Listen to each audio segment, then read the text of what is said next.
I'm Professor James Croft, and our idea for this presentation is pretty simple. It's a presidential election year. There are a few Supreme Court cases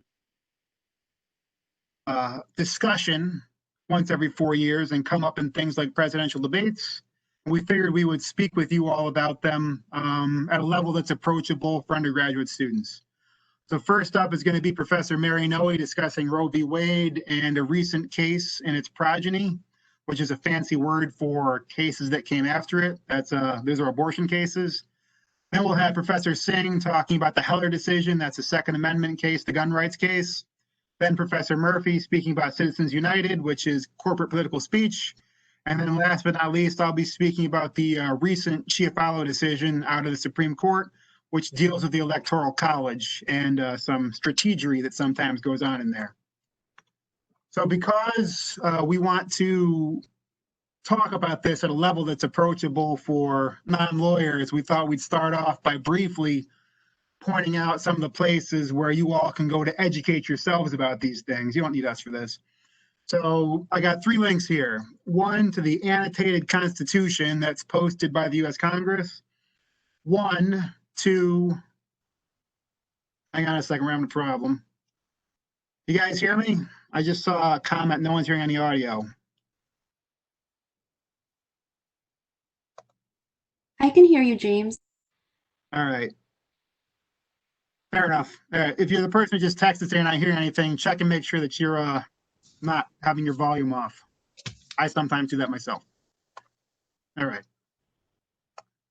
3 places you guys can all go to educate yourselves about these things. The Constitution itself, which is posted on congress.gov, the official webpage for the Supreme Court, and then the SCOTUS blog, which is sort of the blog du jour about the Supreme Court that is often visited by law professors and law students.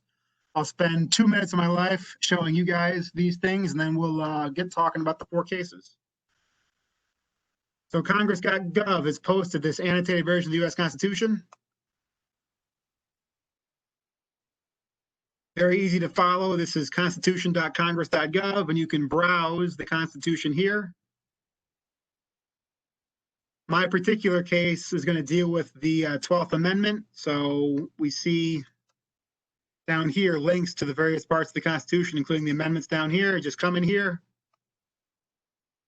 and link to what you want. So 12th Amendment right here. Backing out.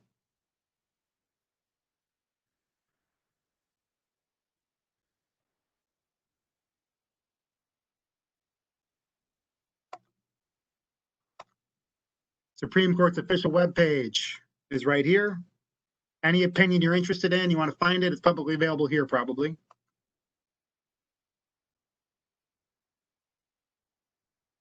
And this is the Supreme Court's webpage. Opinions, you can come here and browse if you know what you're looking for. So my case, for example, was decided last term. Come down here and browse. Here's the case, you could look it up, or you can use the search function. Let's say, for example, you want to look at the Heller case, which is Professor Singh's case. Search for it. And here it is right here. 157 pages, really, really short read, maybe on the bus on the way to work. And then last but not least, the SCOTUS blog. I'm not going to navigate this, but this is a pretty reputable blog about issues before the Supreme Court. If you are into these things, I recommend this blog to you. And that is all of our introductory comments. Now we're going to talk about the 4 cases in the order in which they were decided. So first up is Professor Mary Noe with Roe versus Wade. I'm going to pass the ball over to her. Noe, do you hear me? Yes, I hear you. Do you hear me? Yeah, we can hear you. Okay, so I saw it. Great. Thank you for putting my slides up on the screen. So I had the Roe versus Wade case, and what I want to say is that I'm not here to give a political speech or an opinion, but I found some really very interesting things that I think everybody's pretty familiar with the case, but I also found some really interesting things about this case that I think might interest you as well. And so this case was whether there is a constitutional right, in other words, a federal right to a woman's right to abortion. So this is really challenging whether the state had the right to regulate or enact laws to permit abortion. And so on the next slide, you'll see that the interesting fact is that Roe versus Wade was decided in 1973. But in fact, in New York State, we had laws that allowed abortions in 1970 up to 24 weeks of pregnancy. So in fact, before Roe versus Wade, the Supreme Court decision, every state had their own laws as to whether or not it would a person was allowed to have an abortion. And then, of course, this woman, whose name was actually Norma McCorvey, and they called her Jane Roe, filed a lawsuit against the Texas law that banned an abortion. And Roe said that the law was unconstitutional because it violated the due process clause of the 5th and 14th Amendments of the United States Constitution, which says that no person can be deprived of life, liberty, or property without due process of law. So let's see what this court looked at. The court looked at the 1st, 4th, 9th, and 14th Amendment, which they said created this zone of privacy. And we know a little bit about these privacy and search and seizure. Nobody can just come into your house and decide to search the house without a warrant. And so they were looking at this zone of privacy, and they said, wait a minute, that's a fundamental right. And therefore, when we look at this statute that Texas has that prohibits abortion, we have to say that we have to look at it with strict scrutiny, and the state must have a compelling interest. So what did they finally decide? They decided that in the first trimester, that it's actually a woman's right to decide, a woman and a doctor, to decide whether or not a woman should have an abortion. That's a constitutional right. And that following the first trimester, that the state can regulate the procedure, but only if it relates to the preservation and protection of the mother's health. And when the fetus becomes viable, then the state can also protect that potential life and regulate abortion. However, the first trimester, states are out of this now. The court had decided what the constitutional right is. So now we want to look at these justices, and this was at the time that Roe versus Wade was decided, and we want to see, how did they vote? How did these gentlemen vote here? Well, I think you'll be surprised to hear that the vote was 7-2, 7 in favor that there's a constitutional right to abortion, and 2 against. And so we always think of politics playing this enormous part in sometimes in Supreme Court decisions, but in fact, Justice Rehnquist was a Republican, and he was appointed by Nixon, and Justice White was a Democrat, and he was appointed by JFK. And those were the dissenting opinions.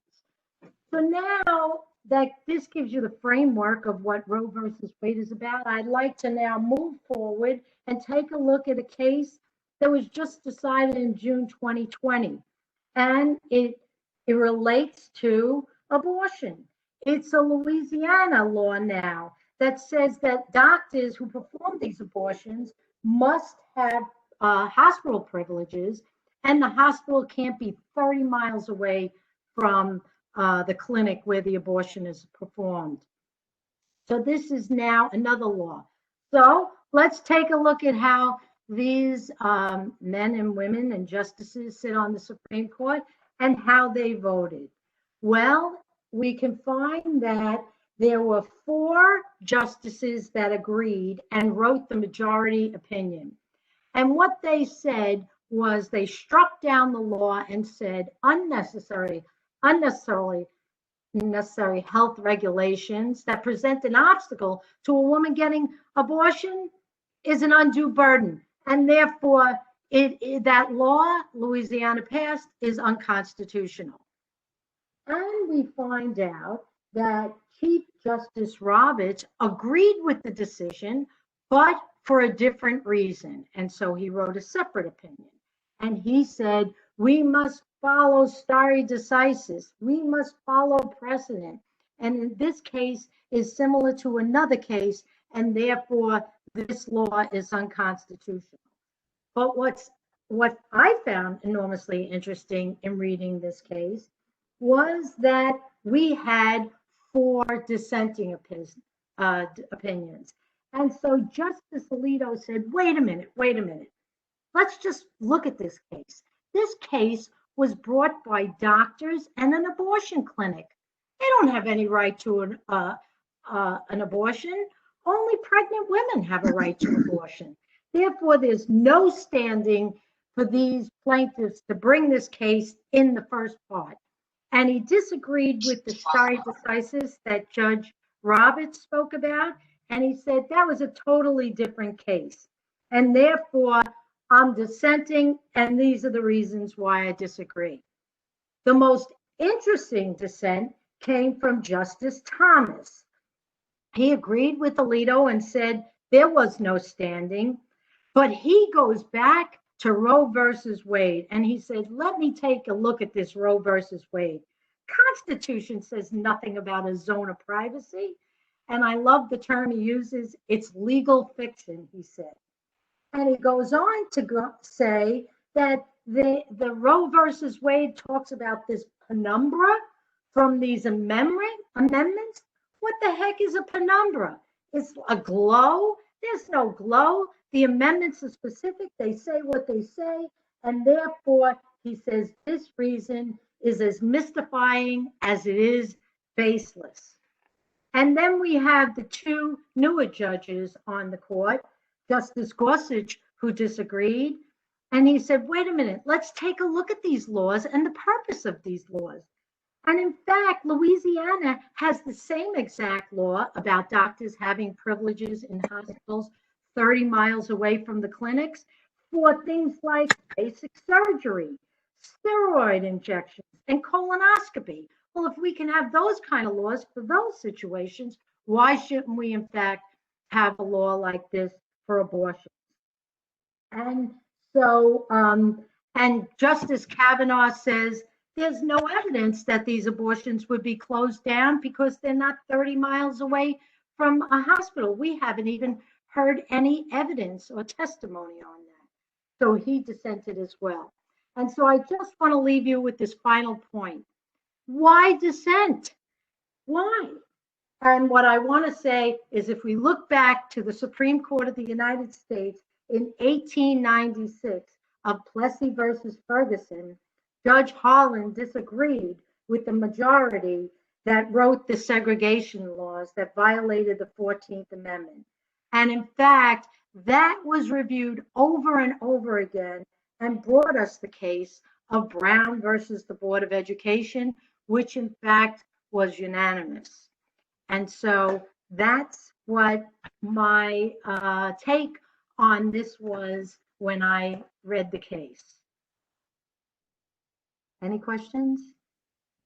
Okay.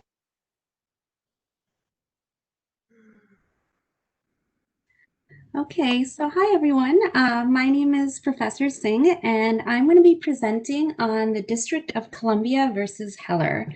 And this case was decided on June 26, 2008 by the Supreme Court. One of the reasons why this case is considered a landmark decision is because in this case, the Supreme Court held that the Second Amendment guarantees an individual right to possess firearms. And this is independent of service in a state militia such as the National Guard, and to also use firearms for traditionally lawful purposes such as self-defense. But the other reason why this is considered a landmark decision is because it's played an extremely important role in our discussion of gun law reform, and especially in the wake of the dramatic increase of mass shootings in recent years. And it's also been a key topic in decades of recent presidential elections, including this one. So what is this case all about? Well, let's talk about the facts. So here in February 2003, 6 residents of Washington, D.C. filed a lawsuit in federal trial court or the district court. And they were challenging the constitutionality of a law that was enacted by the D.C. Council called the Firearms Control Regulations Act of 1975. But one of the reasons why this case is so interesting is because of how this case came into fruition and how the plaintiffs were recruited in this case. So in this case, all the plaintiffs were recruited by a lawyer named Robert Levy. And he was a gentleman in the prior slide. He had the red ribbon on that stated speaker. And there he is. And he basically recruited all 6 plaintiffs. And he also financed and created the lawsuit for the purpose of getting a Second Amendment case in front of the Supreme Court. But when this case got to the Intermediate Appellate Court or the Court of Appeals, they first confronted the question as to whether all 6 plaintiffs had standing to sue. And if you recall, to satisfy this requirement of standing, the plaintiff must have suffered an actual injury due to the district's laws. And so in this case, simply wanting to keep a handgun at home is insufficient to qualify as standing. So here, the Court of Appeals found that the only plaintiff who had standing in this case was Heller. And that's because he suffered an actual injury when the district denied his application for a handgun permit because of the Firearms Control Act. And because the gun ban had never been enforced against the other plaintiffs, the court dismissed them from the lawsuit. So what did this law say? So like I said, the Firearms Control Regulations Act, it was passed by Washington, D.C. on September 24th, 1976. And basically the law restricted D.C. residents from owning handguns, but there were 2 exceptions. So exceptions were allowed for police officers and guns registered before 1976. Also, more importantly, and I think more controversial about this law, was that the law required firearms, including rifles and shotguns that were to be kept at home, to be unloaded and disassembled or bound by a trigger lock. So this part of the statute was deemed to be a prohibition on the use of firearms for self-defense in the home. And that part of the statute was one of the most controversial aspects of the law. So what happened procedurally with this case? So this case started in the federal trial court, so the district court, and the district court dismissed the lawsuit and they ruled in favor of Washington, D.C. And the district court stated that the Second Amendment does not bestow any rights on individuals except perhaps when an individual serves in an organized militia, like I had stated, like in the National Guard. However, when this case went to the appellate court, they reversed the dismissal.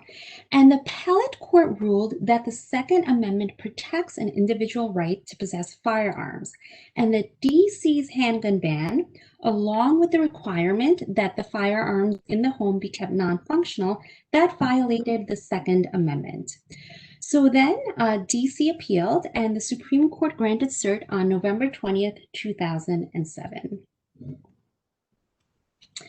So then the issue before the Supreme Court was, does the Second Amendment give individuals not affiliated with any state-regulated militia the right to keep and bear arms?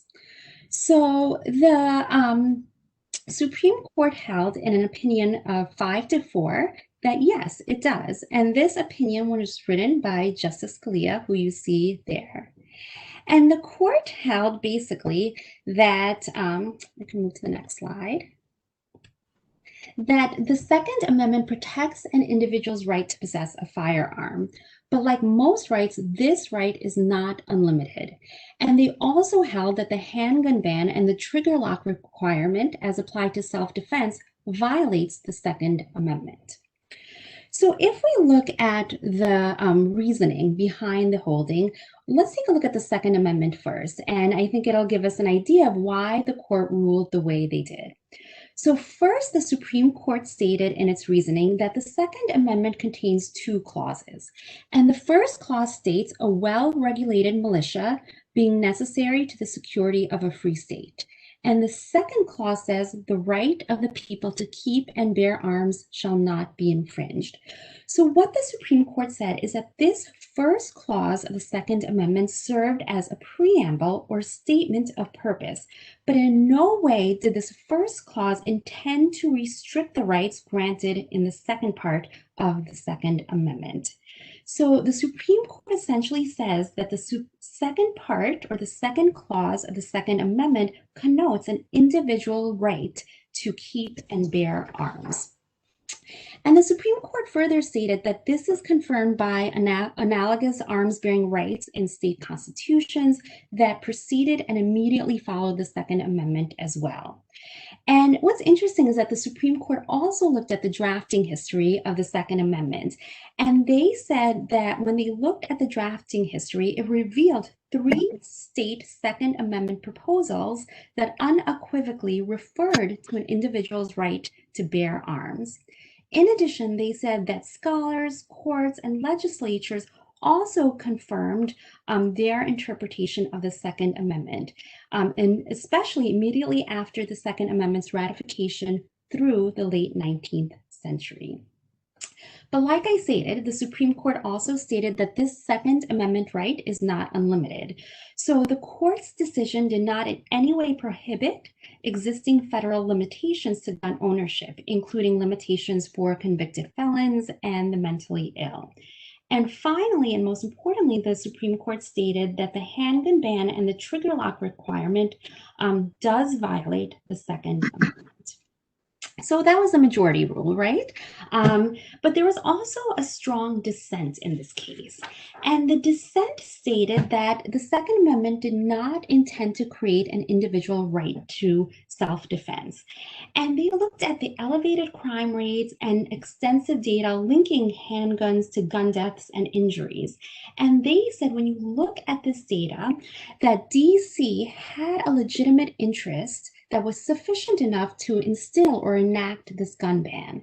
And the dissent also stated that DC's law was sufficiently narrow or targeted to lawfully remedy the problem. So as you can see, there are strong arguments on both sides as we continue to deal with gun shooting and gun reform laws, especially on the federal, state, and local levels.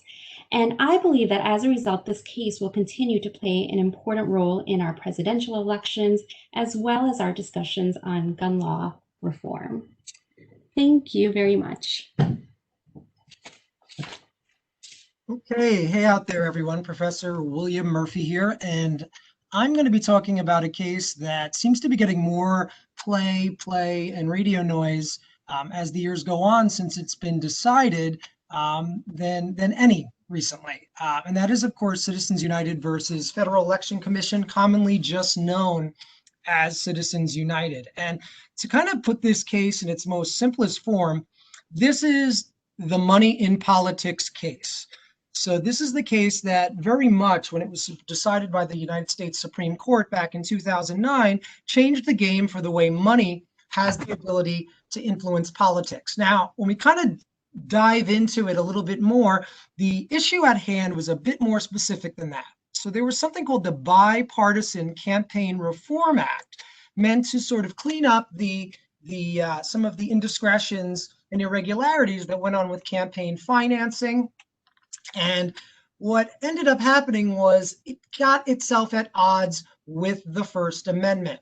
And this case eventually gave birth to things that we know now as PACs, or political action committees, and permitted essentially an unlimited amount of money to be put into politics. Now, unlike my colleague, Professor Noe, who was not trying to make a political statement, I second her on that. I am not trying to make a political statement, but my distaste for the way this case was decided will come as no shock to anyone who's ever been in my classroom, as readily apparent. I think personally it's one of the most intellectually dishonest decisions in the entire history of the United States Supreme Court. And the reason why I say it's not political, though it may come across that way, is because these rules apply to both sides. These rules are not just used by Republicans, they're used by Democrats and Democratic associations as well. So it's important to note that while it seems like a political issue, given the facts, and it seems that one that benefits more conservative action committees as opposed to liberal action committees,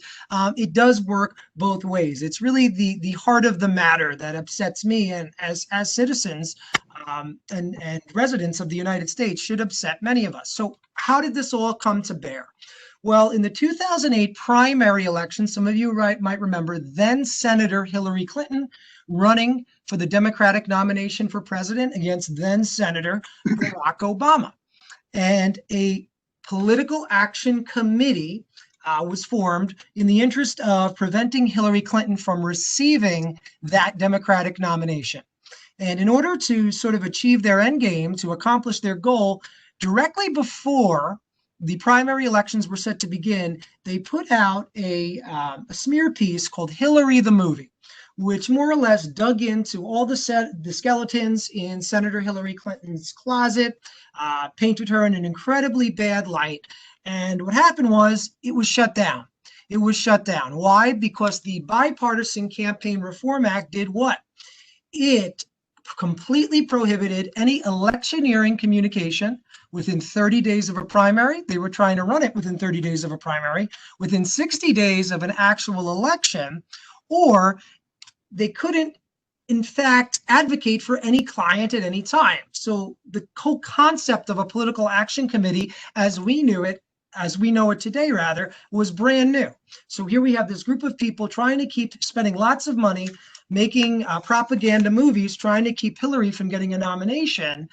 And at the end of the day, this is all blocked or barred by this Bipartisan Campaign Reform Act. Of course, they challenged the act, they took it to court, and they did so on First Amendment grounds, saying, hey, if you're going to hold us, prevent us from doing this, you're violating our rights. Most specifically, what you're violating is our First Amendment rights.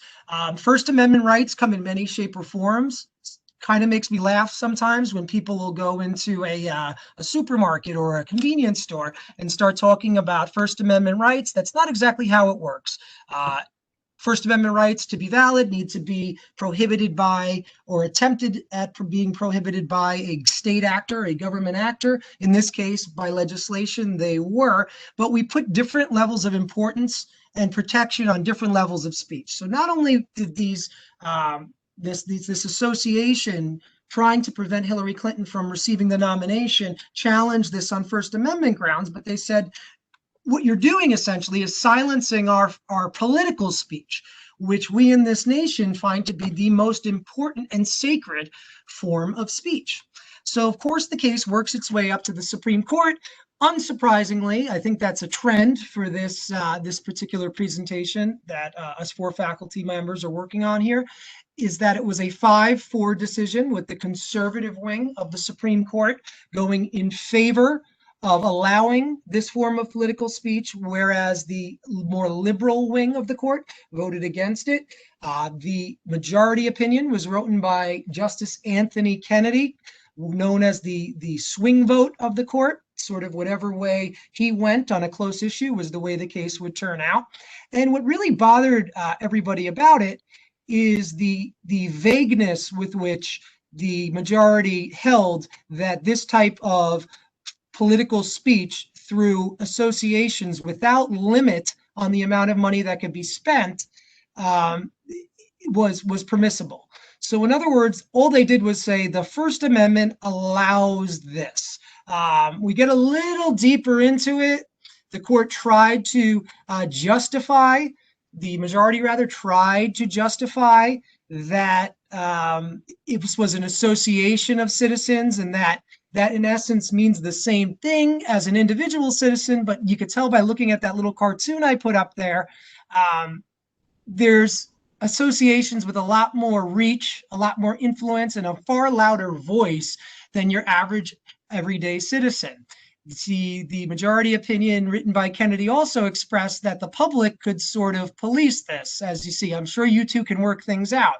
But as we know from reality, reality is a lot different than theory and ideals, right? It's very uncommon for one individual in the public to be able to go toe for toe in terms of political speech with a corporation, or in this case, political action committees with literally millions and millions and millions of dollars to spend on it. So from just saying the First Amendment protects everything, even if it's an association of citizens, to the public can work this out itself, the reason why I say it's intellectually dishonest, and many constitutional scholars agree with me, is because they didn't really interpret the First Amendment. They took it at its plain meaning, which is sort of a rarity for Supreme Court jurisprudence. Now, of course, there was a dissent from that liberal wing, and this was written by Justice, I believe it was Justice Stevens. And he basically said what a lot of you are probably thinking, certainly what I'm thinking, is that to allow unfettered money into the political system, into the campaign process, is to essentially undermine the entire democratic system upon which our country is based. It'll give people the impression that laws can be bought and sold. And this is something that the framers at the very inception of the Constitution feared. This idea that a small majority can run things for the larger minority was problematic, troublesome, and part of the reasons why we declared our independence to begin with. Now, why does this still matter today? Well, this little chart here kind of makes things clear. So I think it's worth clarifying for just a second what is allowed and what isn't allowed. So you see that number on the chart there of $5,400. So there is a limit.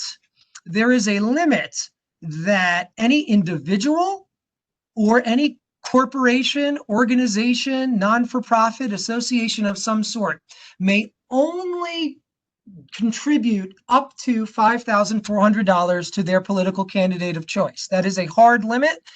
The campaigns are constantly audited to make sure that limit is abided by.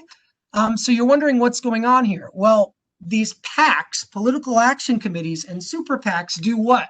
They don't donate their money directly to a candidate. So think to the example in the Citizens United case. What did they do? Rather than donating their money to either Republican candidates in 2008 or to then Senator Barack Obama, Senator Clinton's opponent in the Democratic primary in 2008, what did they do? They say, we're not going to donate directly to that person's campaign. We're essentially going to run our own campaign, our own smear campaign to tarnish that person's image and to ensure that they don't get elected. So then you could look at these other numbers, 2.9 billion, 3.1 billion, right? That's the amount, 2.9 billion was the amount of money spent in just over 8 years. So this chart is outdated by 2 years by political action committees and super political action committees, super PACs. And to give you an idea, the entire election in 2000 cost 3.1 billion. So we have a situation here where these PACs are spending money, not giving it to a candidate, but running their own campaign against another candidate to ensure that their candidate gets elected. And there's been no limit on this. There's absolutely no limit on this spending. They can do as much of it as they want.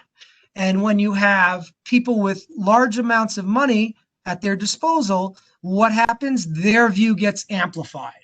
Their view gets broadcast to a wider audience. Their view gets discussed in the modern mass media and the 24/7 modern news cycle. And this is a problem that just keeps compounding itself. Look at the number of super PACs from 2012 to 2016. And that number is even higher now. What this essentially does is allow these associations of people to spend unlimited amounts of money to ensure that their candidate gets elected. Now, what's behind the curtain there? This in many ways affects the politics that go on in Washington, D.C. on both sides of the aisle. When a political action committee disagrees with certain actions taken by an elected official or a candidate for office, what do? They defund all efforts to keep that person in office and instead funnel that money to an opponent who will do what they want them to do. So while they're not giving a direct contribution to a candidate, they're essentially still deciding the outcome to a large degree of how an election and how a campaign can be run. Because without their support in the year 2020, it would be nearly impossible to get yourself elected. And again, back to Justice Stevens' dissent in this case, this is entirely counterintuitive to the whole system that the constitutional drafters and framers envisioned. So we have that political cartoon there as well, sort of showing the discrepancy in what an average person can do with their $5,400, giving it to one candidate, because an average person's not going to take out ad space. An average person's not going to send out mailers. An average person's not going to have canvassing and fundraisers and all these events, versus what a corporation or a super PAC or a major donor has the ability to do. So certainly something to think about. This is, like all these cases, one that comes up very frequently, but this one comes up a little more frequently than the others, given one, its recency, but two, the really damaging effect it's had on not only the democratic process in the United States, but also the ability of our elected officials to actually represent us as their constituents and do their job, rather than being beholden to the silent partners that helped get them there to begin with. Thanks, Professor Murphy. Professor Croft here. So from three super interesting issues that are often discussed in election years, abortion, gun rights, and corporate finance of elections, to a more technical issue about the logistics of the actual election of the president. So I want to speak about the Chiapalo versus Washington case that was just decided by the Supreme Court last term. And this case deals with the mechanisms by which the members of the Electoral College actually elect our president. So the Electoral College is enshrined in the Constitution in two places. Article 2, Section 1, as amended by the 12th Amendment to the U.S. Constitution. And in a nutshell, what the Constitution does is it says the president and the vice president are elected by electors, not by the public at large.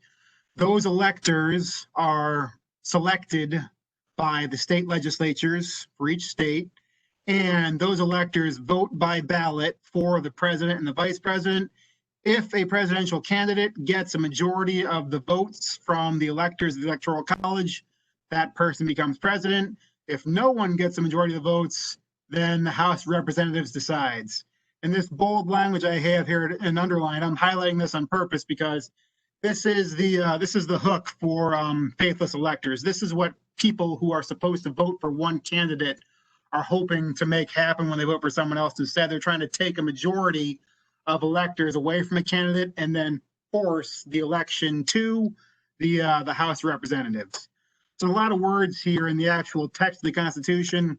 In practice, this is how the Electoral College works.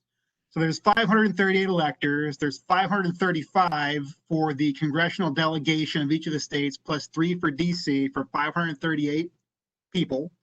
The way this works is the political parties nominate electors for their parties, and the electors pledge to vote for the presidential candidate of their nominating party. Then we all go to the ballots and we vote for a presidential candidate, and the state appoints the electors from the party of the candidate who won the popular vote in their state, and then those people vote in the Electoral College for that candidate. So we're in New York, we're in a blue state. There are electors from the Republican Party and electors from the Democratic Party. Biden's going to win New York in 6 weeks. It's just going to happen. What's going to happen is New York State is going to appoint the electors from the Democratic Party who have pledged to vote for Biden, and they're going to vote for Biden in the Electoral College. That's how this thing works. In some states, there are penalties for electors who break their pledge and do not vote for the person that they have pledged to vote for. And that's what happened here in Chiapalo in 2016. So the basic story of Chiapalo is this. So in 2016, 3 electors from Washington State, including Chiapalo, had pledged to vote for Hillary Clinton because Washington, like New York, is a blue state. And instead of voting for Hillary Clinton, they voted for Colin Powell. Their idea was this: if we vote for Colin Powell and we get some other Republican electors to do the same thing, then we will deprive Donald Trump of a majority in the Electoral College, and the Electoral College won't pick the president anymore. The House of Representatives will. Clearly, this scheme didn't work. President Trump is the president of the United States, and per Washington law, each of these people were fined $1,000 for breaking their pledge. Putting this all in perspective, in 2016, there were 7 electors of the 538 who did not vote the way they were supposed to. This is the most faithless electors in a century. It's just over 1% of the electors. So Chiapalo and the other electors, they challenged this $1,000 fine, and the issue wound its way through the courts, and ultimately the U.S. Supreme Court was called upon to answer 2 questions. One, does the U.S. Constitution give electors a right to exercise independent judgment in selecting the president? And 2, can a state penalize electors who don't actually comply with their pledge to vote a particular way?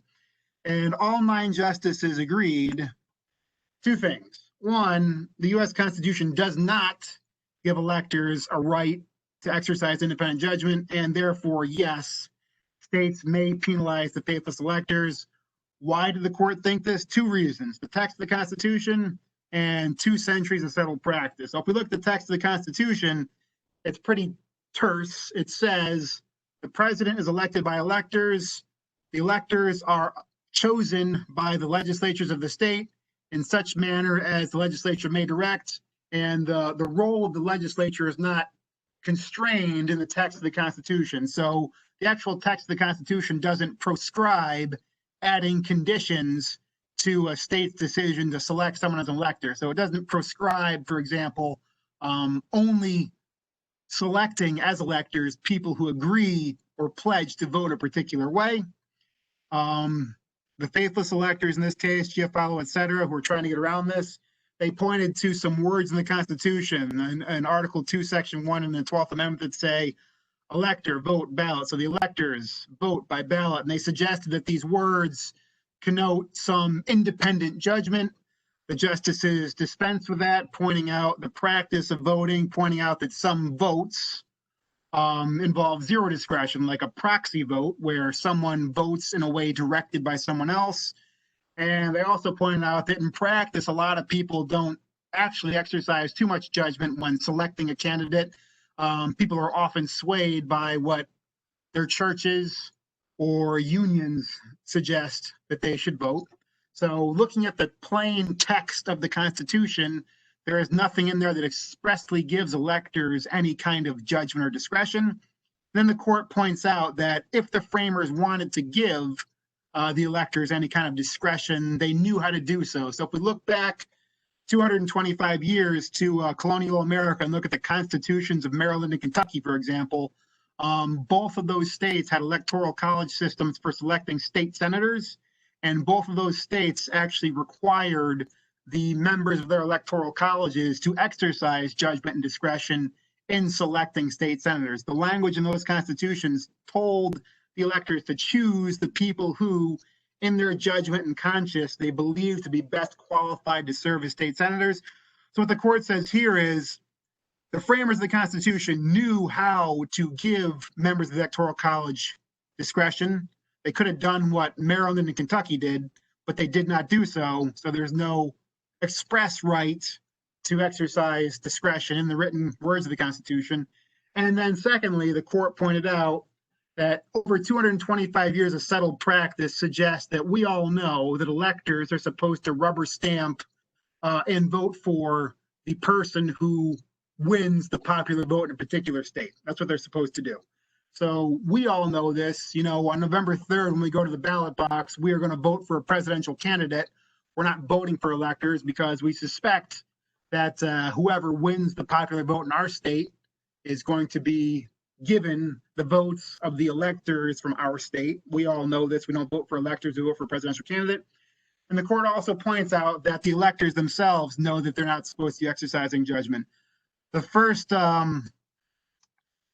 contested election under this system was in 1796. And back then, there was only one faithless elector, only one elector who voted against his pledge. And the court pointed out for the last 56 elections, we've had a total of 180 faithless electors out of over 23,000.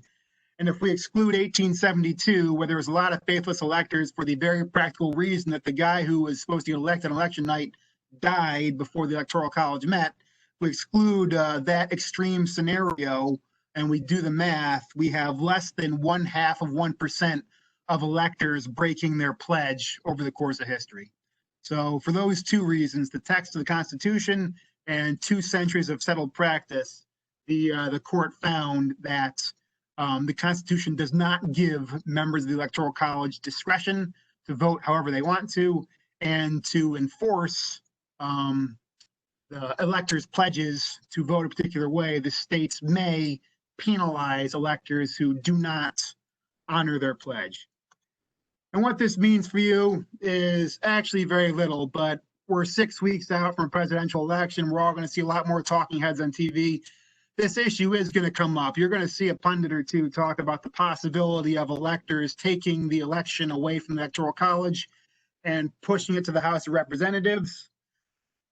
Never say never, but this has been a theoretical possibility for 225 years, and it hasn't happened yet. So personally, I suspect it ain't happening this year. That is all we have for our 4 discussions of the cases. I think right now what we want to do is open it up for questions. I don't know, Sandy, do you want to take over and moderate questions, if any?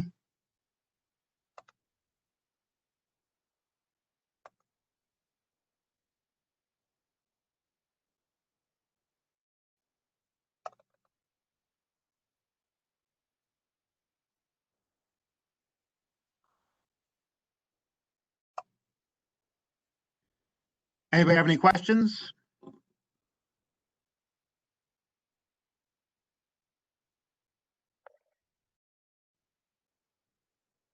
If not, I guess we can thank you all for joining us. All right, go ahead. I do see one here. Okay. That's the Electoral College is basically the votes that choose the senators, reps, and president.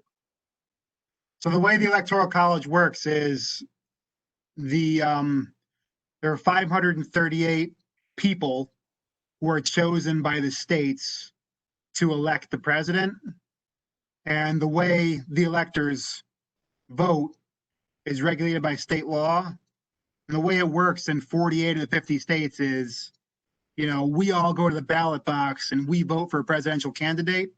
And then state law requires the electors from our state to vote for the candidate who won the popular vote in that state. So yes, the electors are the ones who are electing the president technically, but they are directed to vote in a way that is consistent with the popular vote at the state level. Okay,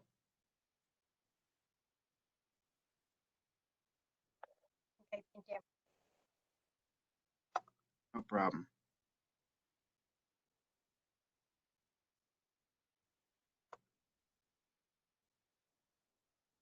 Oh, who are? Hey, Susan, go ahead. We have another question. It says, do you think they all follow the rules? Because I've heard some presidents who exactly are the electors. I mean, are they like the politicians also? I have no idea actually who the electors are. They must be politically connected people because they're nominated by the parties. I don't actually know the answer to that question, but they, less than 0.5% have not voted according with their pledge. And the Congress will tell us the numbers. So like these people rubber stamp the person who wins the popular vote in their state. With the exception of less than 0.5% of these people historically, they rubber stamp what the voters of the state tell them to do. So they're not over 99% of them are not scheming to take the election away from the population. So I see a question here about winning the popular vote. So there's two different levels of popular vote. The way Electoral College works is you look at the popular vote in each state. So Biden's going to win New York. Trump's going to win Texas. But all the electors in New York are going to vote for Biden. All the electors in Texas are going to vote for Trump. But if you look at the math, for popular vote across the entire country, like we've seen 2 elections in the past 20 years, where if you look at the popular vote countrywide, the person who won the popular vote countrywide lost in the Electoral College, but that's perfectly legit because the electors of each state are supposed to select and vote for the person who wins the popular vote in each state. So just making up hypothetical numbers, if Biden wins 100% of the vote in New York, which he won't, and Trump wins 51% of the vote in Texas and Biden gets 49%, then across the 2 states, Biden has crushed Trump in the popular voting. But if you look at state by state, Biden wins New York, Trump wins Texas. Texas has more votes than New York, I believe. I hope I didn't get that wrong. And Trump's ahead. It's just the way it works.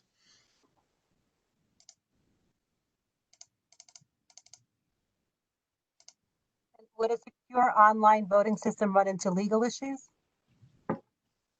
I have no idea. I don't know if any of the other moderators know that. I don't know.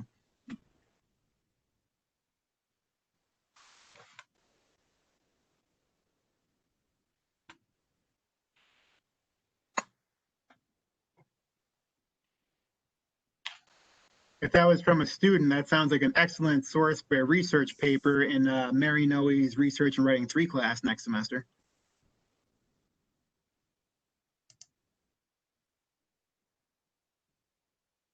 And just to put in a plug, you can always look online at the Legal Apprentice. There is, it should be coming out soon. And in fact, Professor Croft has written a note about writing in this most recent Legal Apprentice. You just have to Google it, but you're free to submit.